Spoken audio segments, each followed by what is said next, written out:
6월 10일이 우리나라의 6월 선물 옵션 동시 만기일이기 때문에 요것과 관련해서 수급 변화라든가 요 포지션에 따라서 변동성이 좀 커질 가능성이 있어요. 그러니까는 오늘하고 내일, 모레까지 한 3일 정도가 남았기 때문에 3일 동안에 움직임이 크게 나타날 수가 있어서 요것과 관련해서 오늘 좀 포지션 분석을 좀 해보고 어떤 식으로 움직일지 6월 10일까지는 수급적으로 어떤 식으로 움직일 가능성이 높은지에 대해서 여러분들에게 한번 이야기하는 시간을 좀 가져보도록 할게요. 일단은 뭐 6월 10일 동시 만기일이기 때문에 6월 10일 날 많이 움직일 것이다. 6월 10일 날만 조심하면 된다라고 생각하시는 분들도 계시던데 6월 10일 날뿐만이 아니라 이 포지션을 만들기 위해서 그러니까 오늘부터 해서 전전일이라던가 특히 전일, 9일 같은 경우에 움직이는 경우들이 많이 있기 때문에 미리 좀 대비를 해서 방향성을 좀 생각해 놓고 대비를 하시면 훨씬 더 매매하시는데 좀 마음 편하게 매매하실 수 있으실 거예요. 그래서 요것과 좀 관련돼서 좀 변동성을 주의해야 되기 때문에 살펴봐야 되는데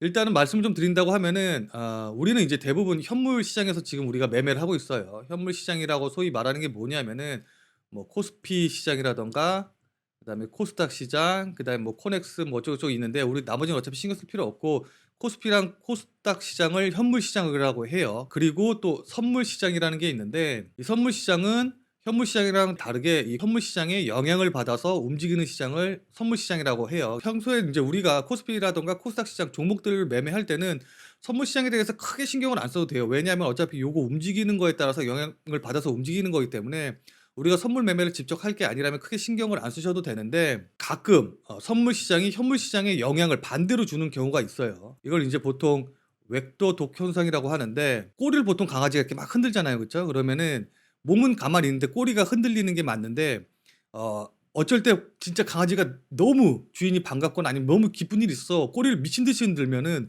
꼬리가 흔들리면서 이게 몸통까지 막 같이 흔들리잖아요. 그쵸? 예, 요런 현상을 이제 웩도독 현상이라고 해요. 그러니까 꼬리가 몸통을 흔드는 현상이다. 그러니까는 선물 시장이 꼬리고 몸통이 되는 게 현물 시장인데 선물 시장이 현물 시장을 이렇게 흔드는 이런 걸 이제 웩도독 현상이라고 합니다. 그래서 선물 시장이 현물 시장으로 이제 반대로 영향을 미치는 경우가 있는데 요런 때가 언제냐 보통 3월, 6월, 9월, 12월 달에 있는 선물 옵션 동시 만기일에는 선물 시장이 현물 시장으로 오히려 영향을 미치는 경우들이 있어요. 그래서 3, 6, 9, 12월 요 만기일 때는 우리가 선물 시장이 어떻게 움직이는지 포지션이 어떻게 잡혀 있는지 요거를 확인할 필요가 있어요. 자, 그래서 아무튼 이 현물 시장 같은 경우는 하나만 더 말씀을 드린다고 하면은 코스피랑 코스닥 시장 같은 경우는 우리가 만약에 물리게 되면은 존버라고 해 가지고 끝없이 계속 끌고 갈 수가 있잖아요. 그쵸? 선물 시장 같은 경우에는 만기가 있어요. 만기가 있어서 이 존버를 할 수가 없습니다. 그래서 만약에 만기일이 딱 됐을 때 계속 존버를 하고 있다고 하면은 내가 만약에 행사가라는 게 있는데 이 행사가보다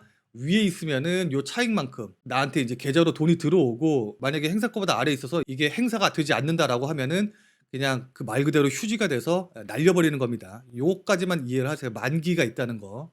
근데 그 만기가 요번엔 6월 10일 이라는 거. 자, 여기까지 이해가 됐으면은 그다음으로 넘어가 보죠.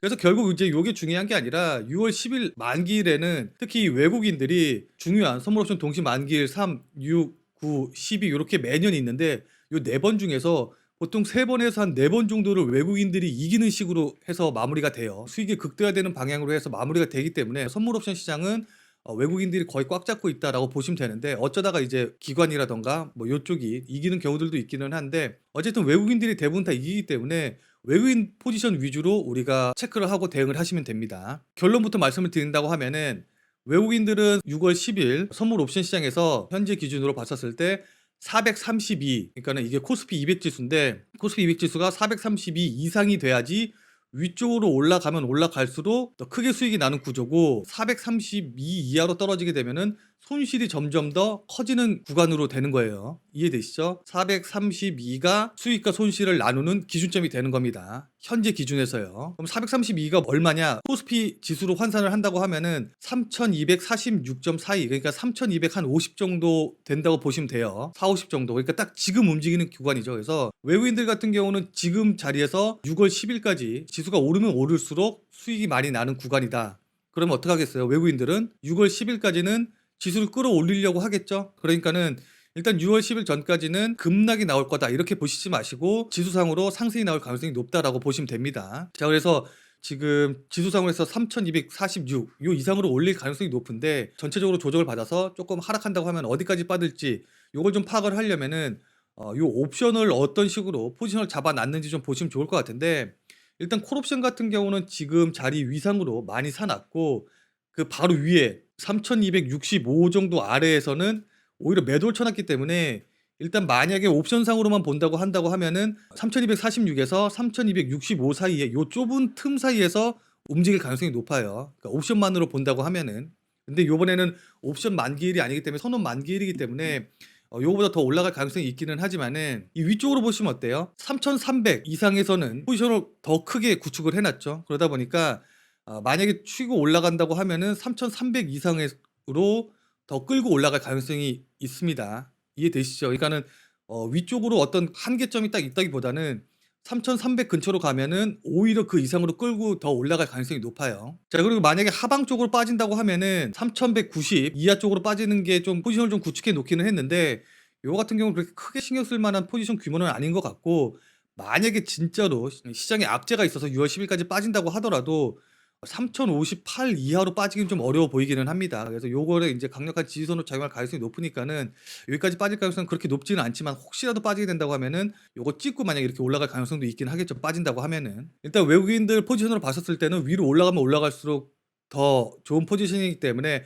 하방 쪽으로 걱정할 필요는 없을 것 같고, 만약에 추가적으로 더 올라간다고 하면은 오히려 3,300 이상에서는 추가적으로 더 급격하게 올릴 가능성이 있으니까는 고 정도로 보시면 좋을 것 같다라고 말씀을 드릴게요. 이해되시죠? 그러니까는 요번 만기일 크게 걱정할 필요가 없다라고 보시면 되는데, 쪼끔 제가 우려스러운 부분이 하나가 있는 게 뭐냐면은, 이 선물 시장은 철저하게 제로섬 게임입니다. 내가 만약에 100 만큼 수익이 나면은 누군가는 반드시 100 만큼 손실이 나게 돼 있어요. 이게 딱딱 들어맞아야 됩니다. 1 원 하나 틀리지가 않아요. 이해되시죠? 그러니까 내가 만약에 101만 원 수익이 났다고 하면은 어떤 사람은 분명히 누군가는 101만 원의 손실이 나는 겁니다. 지금 포지션 보시면 아시겠지만은 개인들이 보통은 이렇지가 않는데, 요번에는 포지션을 굉장히 잘 구축해 놔서 415 이상으로 올라가게 되면은 무조건 수익이 나게 돼 있어요. 근데 415면 어디예요? 3,100이죠. 그러니까 3,100 이상, 지금도 굉장히 큰 수익이 나고 있는 자리이기 때문에, 이걸 과연 외국인들이 그냥 쉽게 개인들이 이 포지션 이 금액을 다 먹을 수 있도록 줄까? 아니면 기관들이 가만 내비둘까? 기관들 같은 경우는 432.50 아래로 빠져야지 수익이 나는 구조이기 때문에 이걸 가만히 내비둘까라는 의문점이 들겠죠.